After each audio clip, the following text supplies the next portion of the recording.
Netherdale's been a happy hunting ground for Scotland at age grade and A-team level in recent years, so there was plenty of confidence in the under-20 side as they ran out to face their Italian counterparts. And with impressive backs of the calibre of centre Mark Bennett, fly-half Tommy Allen and winger Damien Hoyland, we were looking forward to plenty of running rugby. And early on, Tommy Allen took a quick tap penalty when Italy were expecting a shot at goal. Mark Bennett took the pass and tried to burrow over. Italy defended well and local gala favourite Russell Anderson picked up and almost managed to get over for an early try. The ball was held up, but good enterprising play from Scotland, who are led this season by 18-year-old Johnny Gray, brother of Scottish international Richie, and a talented lad who many are tipping to play with Richie in the second row in the near future in the full Scotland setup. The Italians are traditionally good up front, and the pack they brought to Scotland were certainly going to be a handful for the Scots to cope with. They played France under-20s the week before and were more than a match for the French, with play like this gaining them plenty of territory. Sami Paniccio, Alain Morricone and Pietro Ferrari were making up the front row, and in the boiler house, Michel Andreatti and Andrea Trotto, with the talented David Rampelli, Maxine Mbanda and captain Jacopo Salvetti making up the back row. And while there's plenty of beef in the pack, they can shift across the park too when called on, and here's Trotto making a break for the line, but not getting his pass on target. But the referee was playing advantage, and fly-half Edoardo Padovani slotted the penalty to give the first points of the night to Italy. Scotland would have been disappointed to give away points on Italy's first real visit into their territory, but back they came to set up a move involving Adam Sinclair and number 8 Adam Ashe. Good recycling and scrum half Sam Hidalgo-Klein feeding to Tommy Allen, who brushed off Rampelli to dart in under the posts.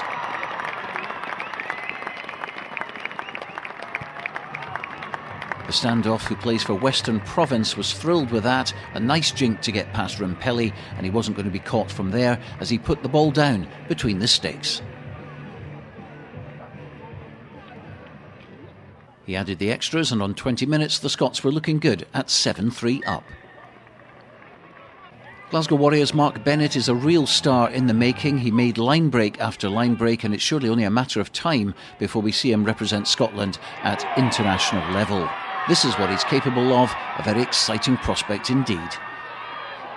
This move was stopped by Italy, but just a few minutes later Scotland's backs were on the hoof again. Hidalgo-Klein to Hoyland, Chris Auld out to Mark Bennett, and another penetrating run, and good offload from him to fullback Keith Buchan, who was put into touch by his opposite number Angelo Esposito. A crowd of around 2,000 were enjoying the game, and here Hidalgo-Klein and Ashe combining to threaten the Italian line. The referee playing advantage as the ball went left. Inside pass to Hoyland, who looked to have got over the try line, but he was held up, and you can see on the replay that scrum half Simon Marinaro and Esposito did well to stop the ball from being grounded. But the penalty was coming, and Allen put his team into double figures at the break.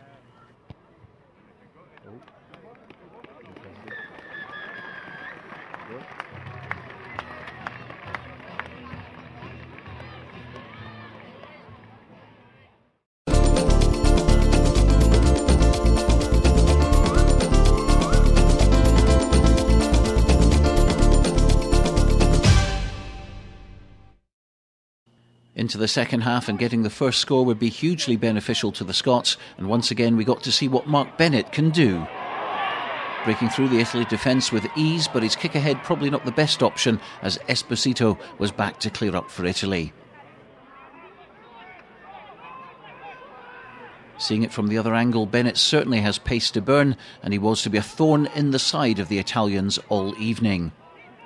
Tommy Allen was also playing well. He extended Scotland's lead with another penalty. The radar well and truly on and keeping the scoreboard ticking over at Netherdale.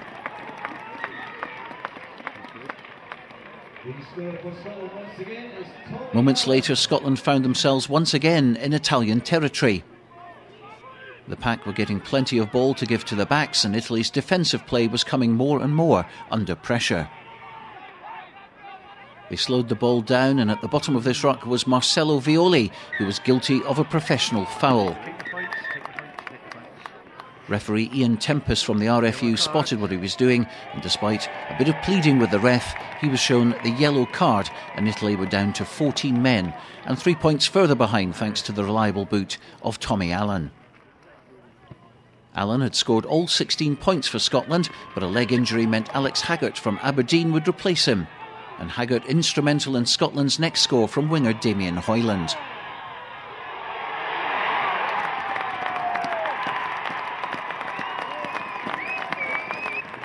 Haggart sent the ball out to Bennett outside him, Robbie Ferguson taking it on, and a nudge from an Italian hand into the arms of Damien Hoyland, who did the rest.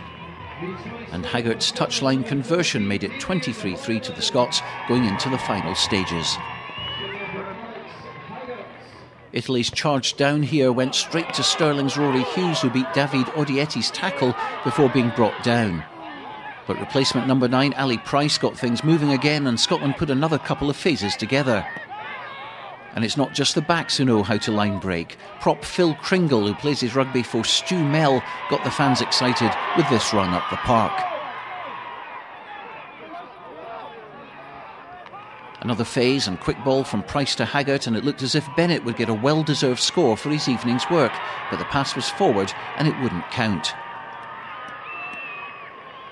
By now Scotland were throwing the ball about at will. Bennett had another chance to get on the score sheet, once again finding chinks in Italy's armour, but Esposito put in a crunching tackle, saving his team from conceding another try. Up the other end, and a glimpse into what the Italians are capable of if they get the chance.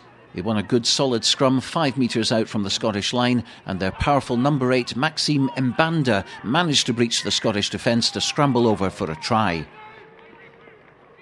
As you can see from the replay from this angle, it looked as if he was stopped short, but Mr Tempest had the better view, and that was 5 points to Italy.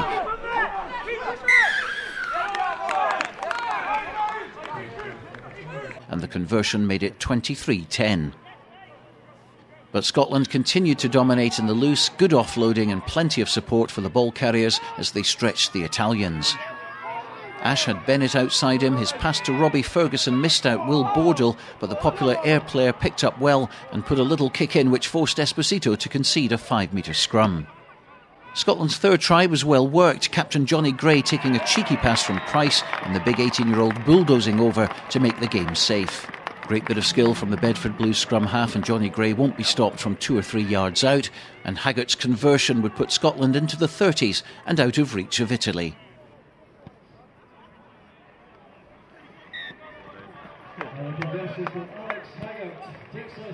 But up the other end, Gray made his only mistake of the match, a bad pass picked out by centre Michel Campagnaro, who accepted the gift, running in to score under the posts.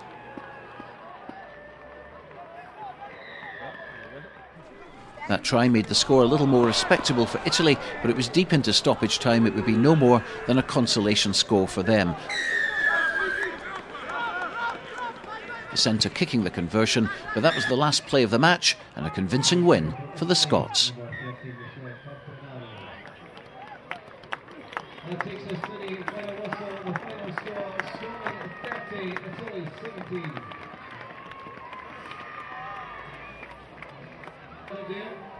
We've been working hard all week, and disappointing to lose last week against England, so we've just been building from there, and it showed tonight.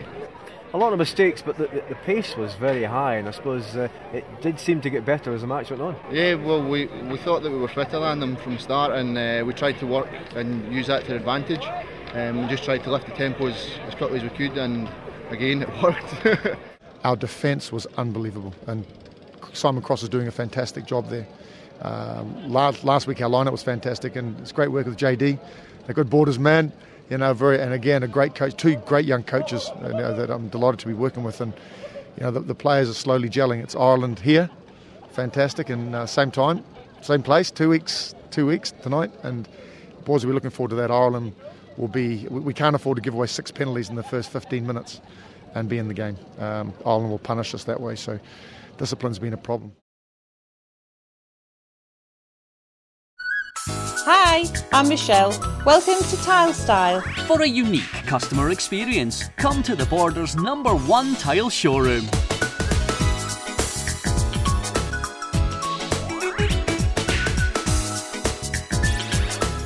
So remember, do it with Tile Style.